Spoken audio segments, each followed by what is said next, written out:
All, this is Dr. Mobeen Sayed from drbeen.com. Welcome to another installment on the COVID-19. Today we are going to talk about how WHO or World Health Organization has been managing and helping or not helping the COVID-19 situation. So before we actually start to look at how WHO responded, I wanted us to look at some of the grounding factors, some of the material that we study in medicine. And if we study in medicine, I am sure that folks in WHO would also have studied those things.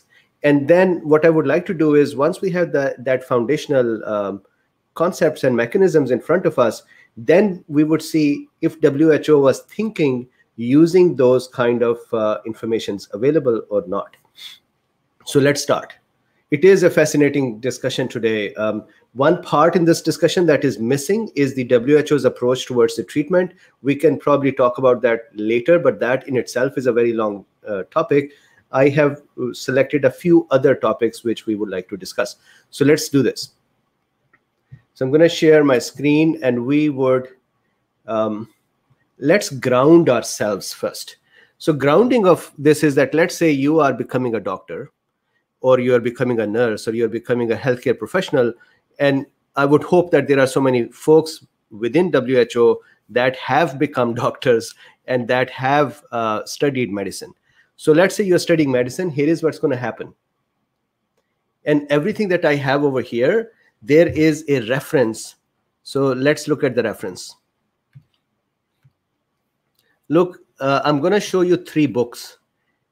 One book is called Medical Microbiology Made Ridiculously Simple. We study this when we are doing medicine, or when folks do USMLE or United States Medical Licensing Examination. Then I would show you another book called Medical Microbiology. Then I'll show you one more book called Javert's. These are all great textbooks. And so let's look at them to understand some of the facts about the coronavirus. So here, this one is Microbiology Made Ridiculously Simple. And this book is 2014. This book's edition that I have here is 2014. So mind you that in 2002, we had SARS-CoV-1 outbreak. 2013 there was 2012 and 13, there was MERS-CoV outbreak. That is not very well written here, but the previous one is written. And if you look at it, so imagine if you are in WHO and you had already become a doctor, then you may have come across this book. Or if you are in WHO, you may want to read textbooks as well. So check this out. Coronavirus is here. In November 2002, there was an outbreak of severe atypical pneumonia in China. The cause of this outbreak was not known. So then if you see here, in early 2003, this disease had spread to Hong Kong. So they're looking at it, that how this disease was. And look at the book. This is 2014. The book says it had gone to Hong Kong, Singapore, Toronto, Canada, and the syndrome was called SARS.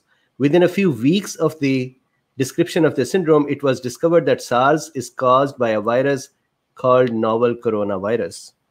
This is not 2019 we're talking about. This is 2014. So if you are a doctor or a healthcare professional, you would have read it.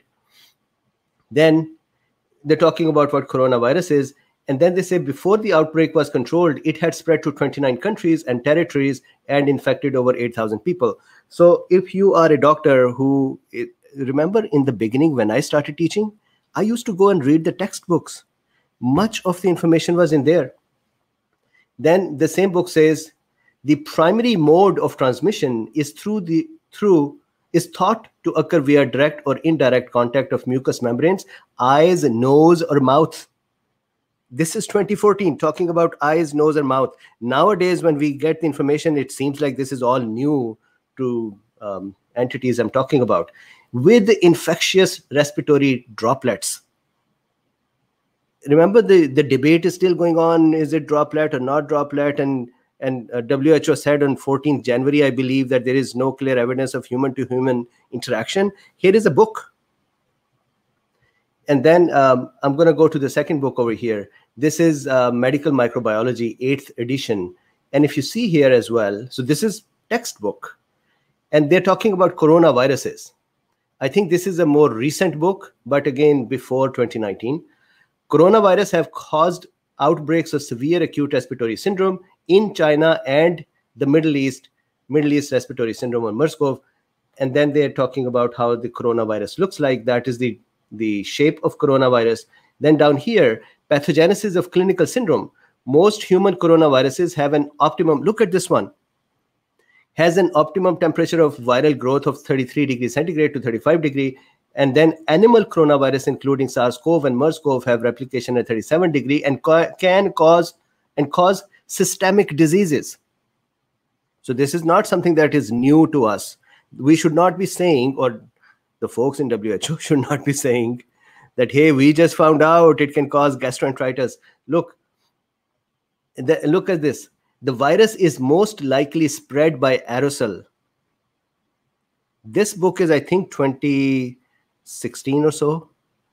And it is in the book here. It is in the book here.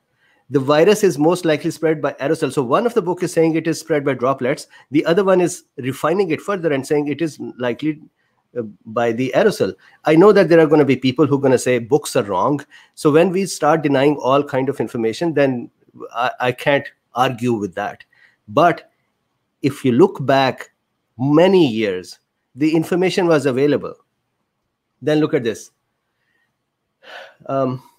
SARS-CoV and MERS-CoV are zoonoses. The outbreak of these viral diseases have occurred when the animal reservoirs have come in contact with the man. SARS-CoV and MERS-CoV are cytolytic viruses that can replicate at body temperature in epithelial cells, lymphocytes, leukocytes. A combination of viral pathogenesis and immunopathogenesis causes significant lung, kidney, liver, and GIT damage and depletion of immune cells. Isn't this interesting that today these news come to us as if it is something new? And this is a book which has talked about immune system dysregulation. They are talking about immunopathologies. They're talking about lung damage, kidney damage, liver damage, GIT damage. So this is one more book.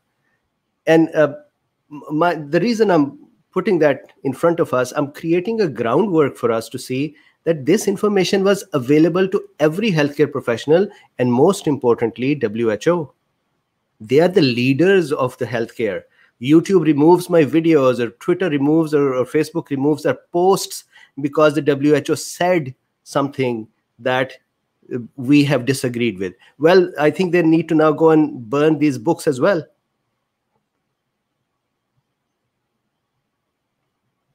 Look at this, treatment and prevention and control. Strict quarantine of infected individuals. Look at this. This is a book written before this. Strict quarantine of infected individuals and screening for fever in travelers from a region with an outbreak of SARS-CoV-2 and MERS-CoV limits spread of the virus. If somebody had just opened up a book, maybe someone who was leisurely roaming around in WHO galleries would sit down somewhere and open up a microbiology book just with their coffee, they might have found this out.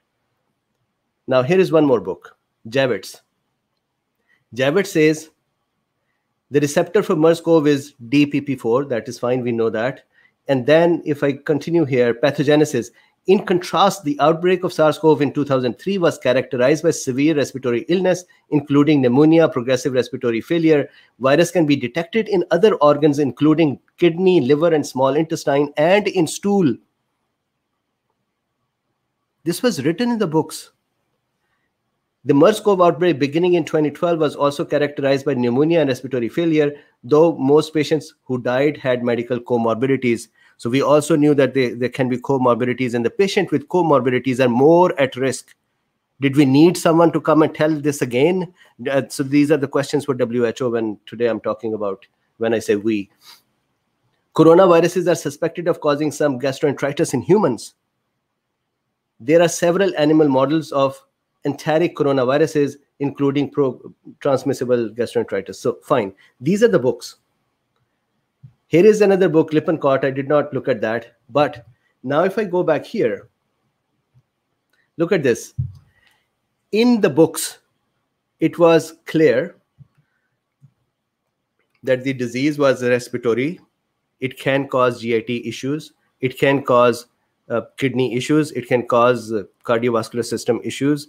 It can cause systemic issues. We knew this, or people in WHO should have known this. Droplets and aerosol and fomites, there was no fight about it. WHO said, and let me show you this. You'll be surprised at this. There is a tweet here by WHO here. This is actually WHO's tweet. Look at this. Preliminary investigation conducted by the Chinese authorities have found no clear evidence of human-to-human transmission of the novel coronavirus 2019 nCoV. This is January 14, 2020. Look at this statement and then look at the books. This statement is an oxymoron. Coronavirus and then no human-to-human transmission. I can only imagine that imagine if this was pangolins or this was civet cats. They had made a line throughout the world to go and deliver coronavirus by themselves to human beings. And this is in the books.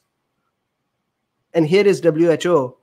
Who was writing these tweets? Did they not even have a copy of the Javits or something? Maybe we should all pitch in 1 cent each person and buy a Javits and send it to WHO. Okay, so then these books say this moves from animal to humans, causes outbreaks.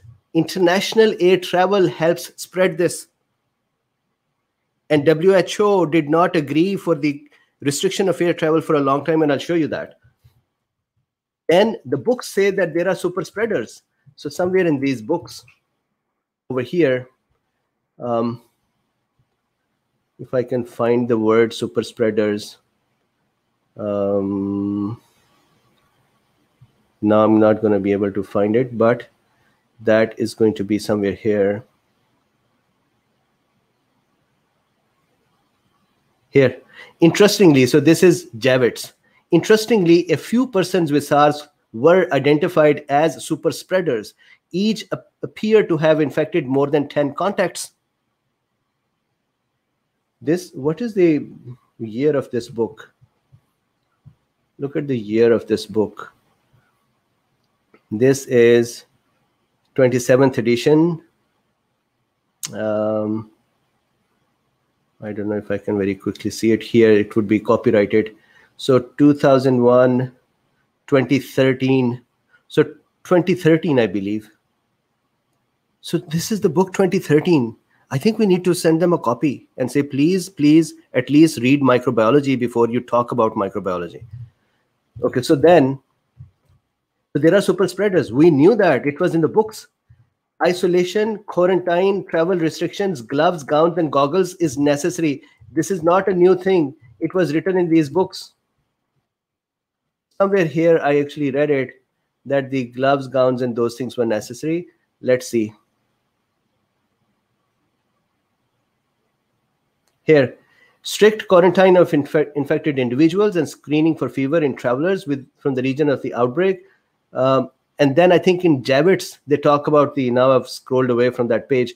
They talk about the gloves, gowns, and goggles. Goggles for eyes, gloves for hand, gowns or the personal protective equipment, and fomites. So are you with me? I am only showing you from the evidence from the books. I'm not making it up. There is no rumor here. There is no conspiracy theory here. There is no tin hat here. It is what we are looking at. We're studying medicine together. So let's continue. Now let's look at how WHO went through the discussion of pandemic. Pandemic's definition on WHO's own site. This is WHO site. They say an epidemic occurring worldwide or over a very wide area crossing international boundaries and usually affecting a large number of people is pandemic. This is them saying it, WHO, correct? And do you know that WHO did not declare the SARS-CoV-2 or the COVID-19 to be a pandemic till March. So what was the time? They declared it pandemic on 11th March. 11th March. And now you can say, all right, let's be WHO's advocate as well and say maybe they did not know. Maybe they did not know that this has a pandemic. Maybe they did not know that it has gone to many countries. Maybe they were sleeping at their wheel. But previous books say that it becomes a pandemic. And then now just to elaborate, on 21st January,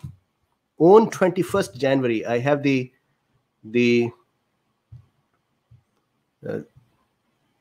message here. So this is the 31st January. This is 21st January. On 21st January, WHO had said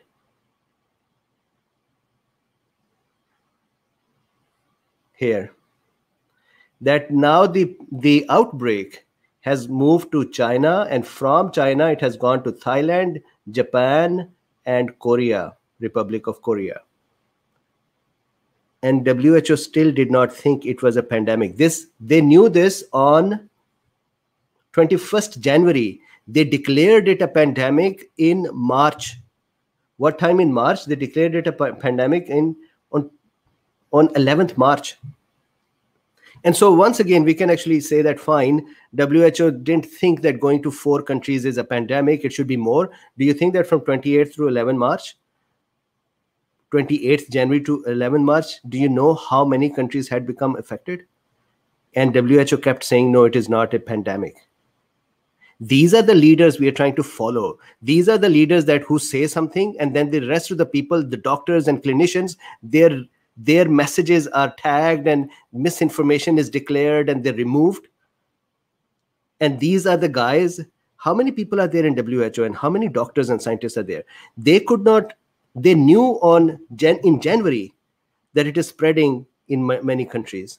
Until 11th March, they did not declare it to be a pandemic.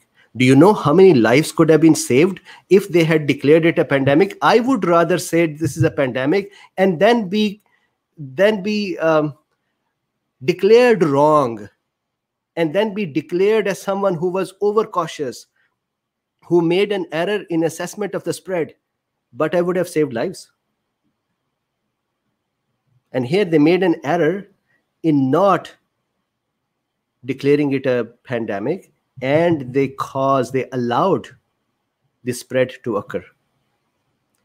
So pandemic definition, according to their own site, the definition that they say is not what they adhere to. So then let's continue. This is the 11th March is when they say, we have therefore made the assessment that the COVID-19 can be characterized as a pandemic. Thank you, Your Highness. 11th March. Okay, then let's look at it. Here, on 21st January, they knew that China, on 7th January, China informed them that this virus is coronavirus. 7th January, China said it is a coronavirus. On 7th January, somebody in WHO should have started opening the books called Microbiology Made Ridiculously Simple, or Javet's Microbiology, or Medical Microbiology, and just read up 3 or 4 pages on coronavirus. They didn't do that. Or maybe they did it and then ignored it, whatever. I was not there.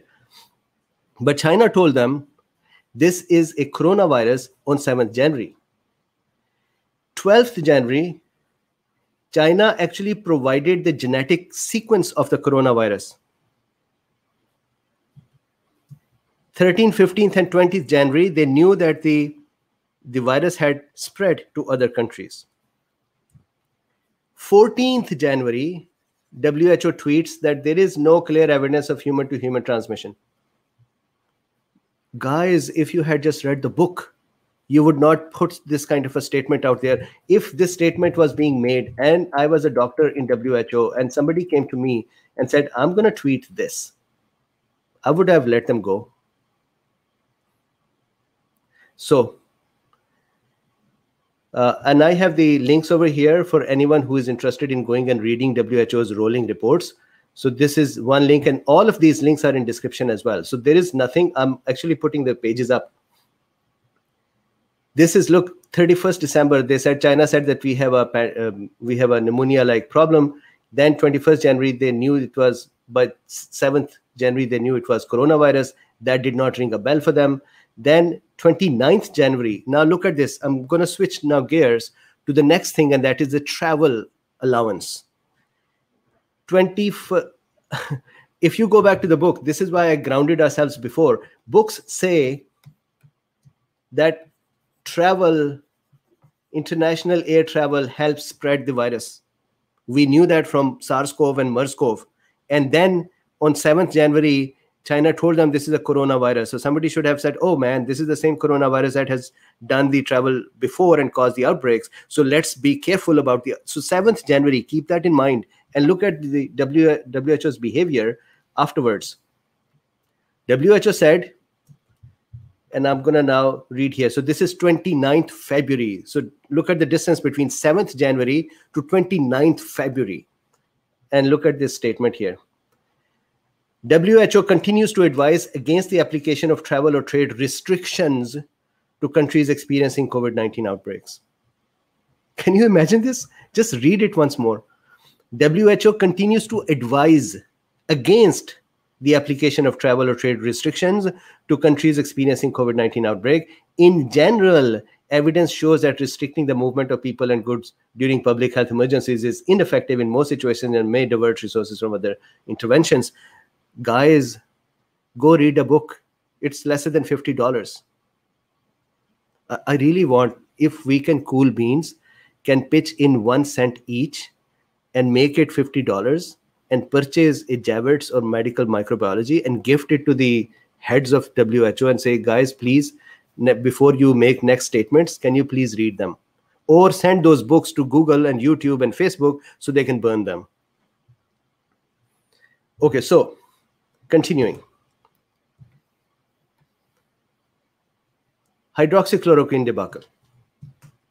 We all know about this one, and I have the links here. This is all WHO. Before I go there, look at this. WHO has admitted an error in its assessment of Wuhan coronavirus. This is 28th January, and they're saying the assessment. This is 28th January. They're saying here in Geneva-based UN agency said in situation report late Sunday that the risk was very high in China, high at the regional level, and high at the global level.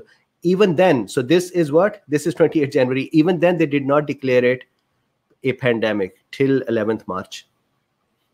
January, February, March, they knew what was happening.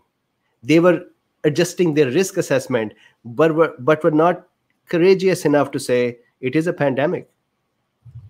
Anyways, going back to the hydroxychloroquine. So now if you see here, here is the hydroxychloroquine issue. On 27th May, and we are all aware of it. I've just compiled these things together as a WHO's performance review.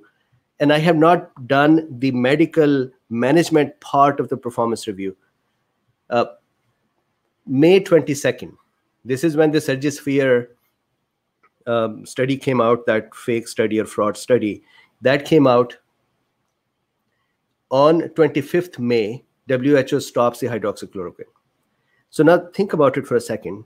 A study comes out and WHO just has a knee-jerk reaction and says, oh, well, we're going to stop it right now. Can you imagine an organization of this size and this responsibility of leadership to just listen to anyone and just come back simply and say, okay, today Mr. Mubin said this, and tomorrow we're going to have an about turn. Then 2 days later, Mubin said something else, and we would have one more about turn. This is what they were doing. This is who we are following, and we are asked to continue to follow. Again, WHO has resources. They have doctors. It is their responsibility. They can do a good job. They are not doing a good job. So I'm not discrediting WHO as an organization. I am upset with their performance. So here, 22nd May, Surgisphere comes out and says hydroxy is bad. 25th May, WHO says, yes, sir, we would stop hydroxy trial temporarily. Then 3rd June, about 8-9 days away, they say, all right, we're restarting it. Not because they went down into their own data and started looking and trying to understand and collecting evidence. They started doing it because people caught the fraudulent study and raised the voice, which caused the WHO to take an about turn and say, all right, sorry, we would resume it. Then on 5th, the study got retracted. On 17th, WHO stopped the HCQ anyways. And I still remember I had a discussion at this time when they had stopped the HCQ arm.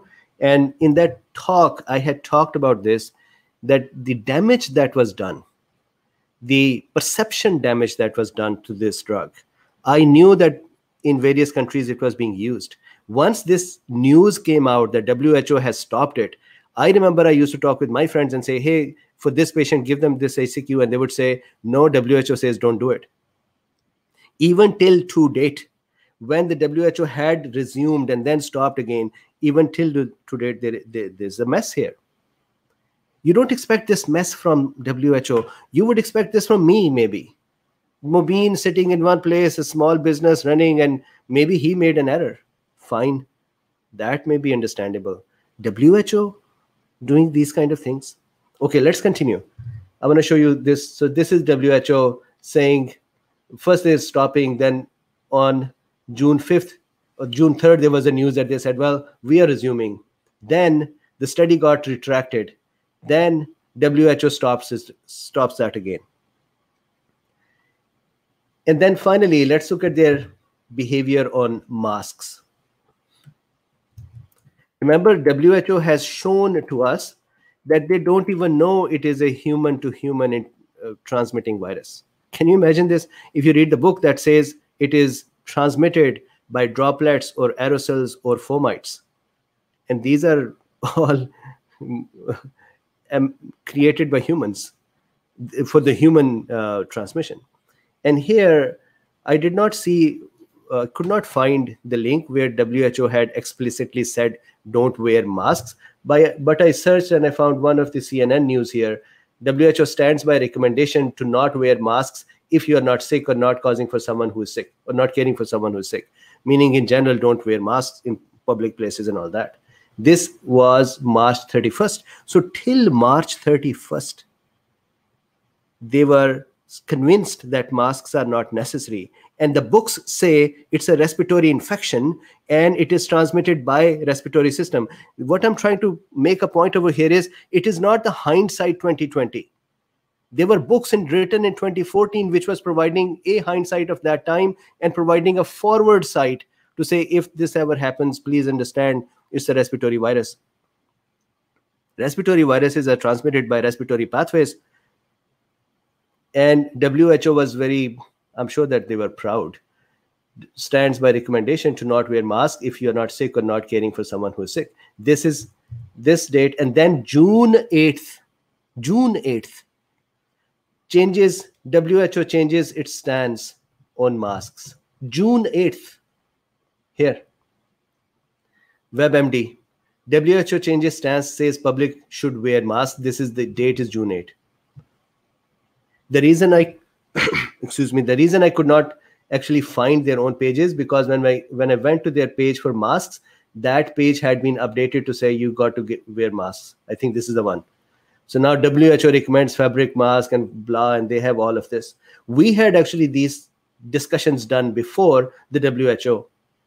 That is a time when WHO was saying, "Whoa, you should not wear masks," and we had discussed it before. And here on June 8th, they come back and they say, well, you should wear masks. And this is their latest press release, and it is a riot to read this as well. So back here, as you can see, the leadership provided by the WHO the way scientific knowledge, or I think any knowledge, is built is at first you read what others have said, and these are the textbooks. Then you do researches, that is your PhD. Then you come up with your own, even in the research, you come up with your own ideas, and then you learn how to test those ideas for being right or wrong. Then you make organizations like WHO, in which you bring a mass of people who are trained that way. And then you lead them well and let them lead the rest of the organizations in the world. And here is the debacle. I haven't gone into their management strategies that they have talked about. Now you tell me, when WHO comes out and says, we did not know that coronavirus can go from human to human, do they have a right to say such a statement? Look at those books.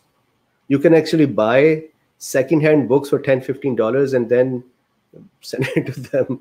I don't know. I really think that we need to send them back to the medical college, or we need to send the books to them to refresh their memory. Maybe they have, it's 2014 and now we are 2020. It's 6 years. So they've forgotten probably, and that's fine. I forget many of the things too, and I refer the books.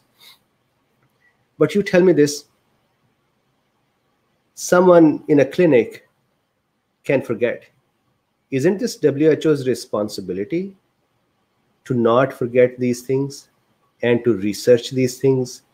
Somebody could have asked someone. Anyways, now I'm ranting. But before all of this, this is the leader we are trying to follow. And this is the leader based on whose messaging the Googles of the world and Facebooks of the world and Twitters of the world remove people's content, doctors' contents. I am sure that if we bring these books in front of them as well and say, look, Mr. Google or Facebook or Twitter or whoever social media, this book says here, and the WHO did not agree with this. What do you think we should do about the book? It will be interesting to hear their response. So this is the discussion for today. Thank you very much for joining me. I wanted to go over what they have done. We will continue next week with, I think the very first discussion we'll do is Faviptadil, and then we'll continue with the other discussions. Please, during this time, stay safe, stay happy, stay healthy, and let's meet again next week.